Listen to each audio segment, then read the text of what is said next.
அவர் நாம் செய்த தவறுகளை எல்லாம் தான் எடுத்து சுமந்து கொண்டு சிலுவையிலே அவர் வாதிக்கப்பட்டு சிறுமைப்படுத்தப்பட்டார். நம்முடைய மீறுதலின் நிமித்தம் அவர் காயப்பட்டு, நம்முடைய அக்கிரம நிமித்தம் அவர் நெருக்கப்பட்டார். நமக்கு சமாதானத்தை, யாருக்கு?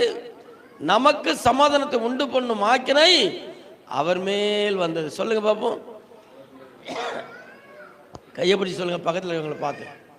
நமக்கு சமாதானத்தை உண்டு பண்ணும் ஆக்கினை அவர் மேல் வந்தது. யார் அவரு? இயேசு. சொல்லுங்க, யார் அவரு? இயேசு. எப்படி வந்தது? ஆக்கினை அடைந்து சிலுவையை சுமந்து நொறுக்கப்பட்டு அவமானப்படுத்தப்பட்டு நிந்திக்கப்பட்டு தள்ளப்பட்டு அவர் நமக்காக சிலுவையிலே தொங்கினார்.